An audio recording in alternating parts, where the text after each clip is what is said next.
ಇವತ್ತಿನ ದಿನ ಏನು ನಗರಸಭಾ ಅಧ್ಯಕ್ಷರು ಹೇಳಿದ್ದು ಇದುವೇ ಹೇಳಬೇಕು ಅಂತಂದರೆ ಕಳೆದ 2021 ಚುನಾವಣೆಯಲ್ಲಿ JDS ಪಕ್ಷಕ್ಕೆ 7, BJP ಪಕ್ಷಕ್ಕೆ 4 ಸೇರಿ ಒಟ್ಟು 10 ಜನ ನಾವು ಸದಸ್ಯರಿದ್ವಿ.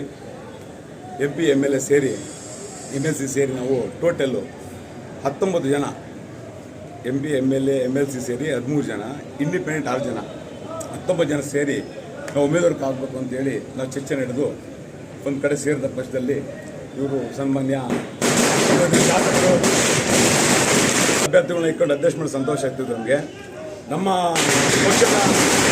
ಪಕ್ಷ ಸಿದ್ಧಾಂತ ಒಪ್ಪಿ ಏನು ನಮ್ಮ ಜೊತೆಗೆ 5-6 ಜನ ಇಂಡಿಪೆಂಡೆಂಟ್ ಕೈ ಜೋಡಿಸಿ ನಮ್ಮ ಜೊತೆ ಬಂದಿರು. ಅವರಿಗೆ ಖಚಿತ ಆಯಿತು ನಾನು ಕೈ ಜಾರು ಹೋಗ್ತಿದೆ, ಇದು ಅಧ್ಯಕ್ಷಗಿರಿ, ಇದರಿಂದ ಮುಂದೆ ಬರ ಮಂದಿಗಿರಿ ತಪ್ಪೋಗ್ಬಿಡುತ್ತೆ ಅಂತೇಳಿ ಕಾಡಿ ಬೇಡಿ ನಂಬರ್ನ ಏನು ನಮ್ಮಲ್ಲಿ ಇದ್ದಂಥ ಇಂಡಿಪೆಂಡೆಂಟ್ನ 6 ಜನನ ಕುದುರೆ ವ್ಯಾಪಾರ ಮಾಡಿ ರಾತ್ರಿ ನಮ್ಮಲ್ಲಿದ್ದಂಥ ಪಕ್ಷದ ಅಧಿಕೃತ ಅಭ್ಯರ್ಥಿ ಜಾಂಕು, BJP ಪಕ್ಷದ ಅಭ್ಯರ್ಥಿ ಸ್ವಾತಿ ಮಂಜೇಶು, ಅದೇ ರೀತಿ 6 ಜನ ನಮ್ಮ ಹಿಂದಲ್ಲಿ ಇದ್ದಂಥವ್ರನ್ನ ಕುದುರೆ ವ್ಯಾಪಾರ ಮಾಡಿ ಅವರ ಅಧಿಕಾರ ಶಕ್ತಿ ಬಳಸಿ ಕರ್ಕೊಂಡಿದ್ದಾರೆ.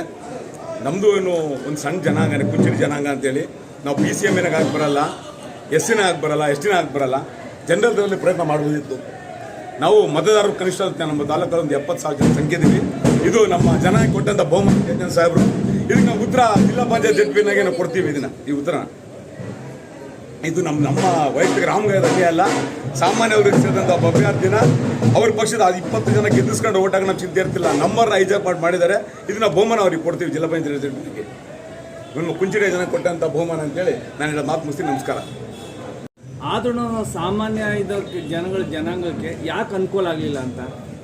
ಎಲ್ಲದಕ್ಕೂ ಕೇಂದ್ರ ಬಿಂದು ಅಧಿಕಾರ.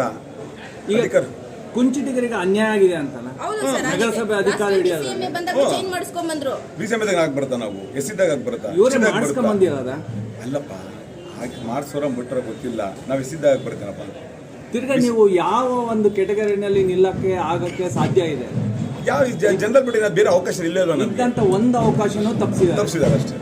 ನಾವು ತಪ್ಪಿಸಿದ್ರೆ ಬೇಜಾರಿಲ್ಲ. ಅವರಂತ ಅಧಿಕೃತ 20 ಜನ ಅಭ್ಯರ್ಥಿಗಳಿದ್ದು ಅವ್ರ ಹಾಕಲು ಚಿಂತೆ ಇಲ್ಲ. ನಮ್ಮಲ್ಲಿದ್ದಾರ ನಮ್ಮ ಪಕ್ಷದ ಅಭ್ಯರ್ಥಿ ಹೈಜಾಕ್ ಮಾಡೋದು ಅದು ಬೇಜಾರು ಅಷ್ಟೇ. ಯಾವ ಜಾತಿ ಬಗ್ಗೆ ಸಂಘರ್ಷ ನನಗೆ ರೆಡಿ ಇಲ್ಲ. ನಮ್ಮ ಜಾತಿಗೆ ಅನ್ಯಾಯ ಅಂದ್ರೆ ಹೇಳ್ತಾರೆ ನನ್ನ ಮಾತು ಅಷ್ಟೇ.